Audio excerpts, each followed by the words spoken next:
Kilat News Updates. Ako po si Cesar Soriano para hatid ang mga nangunang balita sa buong kapuluan ngayon.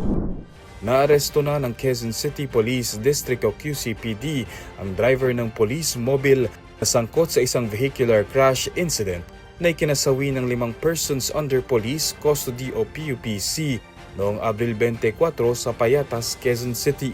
Ayon kay QCPD Director Police Brigadier General Randy Glenn Silvio, naaresto ang suspect noong Abril 25 habang nagpapagamot sa Philippine National Police General Hospital sa Camp Crame. Bagamat negatibo sa alcohol breath analyzer test ang driver, isinailalim pa rin siya sa inquest proceedings at nahaharap ngayon sa mga kasong reckless imprudence resulting in multiple homicides, multiple physical injuries at damage to property.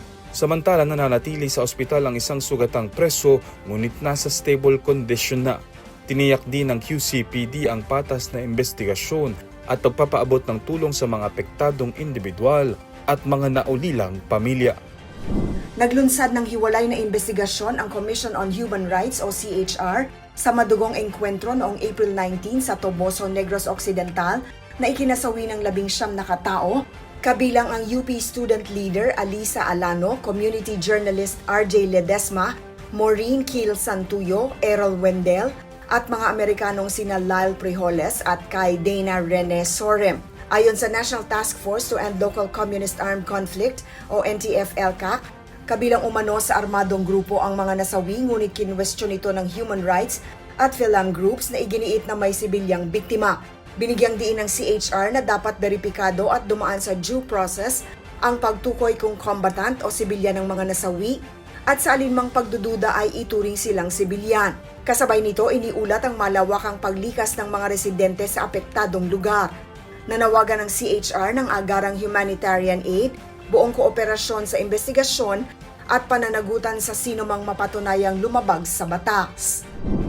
Inanunsyo ng Department of Energy o DOE ang panibagong dagdag bawas sa presyo ng ilang produktong petrolyo simula bukas Abril 28.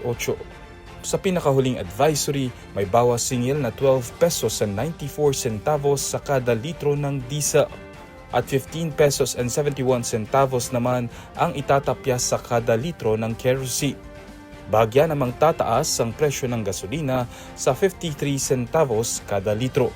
Sa gitna ng rollback, ipagpapatuloy ng DOE ang fuel discount programs para sa mga driver ng public utility vehicles at TNVS, delivery riders at iba pang motorista. Samantala, batay sa pinakahuling inventaryo noong Abril 24, aabot sa halos 54 na araw ang supply ng gasolina at diesel. Mahigit 168 na araw naman ang kerosene, halos 71 na araw ang jet fuel, higit 67 na araw ang fuel oil at nasa 38 na araw ang LPG. Ayon sa DOE, nananatiling stable ang inventaryo ng mga produktong petrolyo sa bansa. Ako po si Cesar Soriano, kasama nyo sa bawat pagputok ng balita.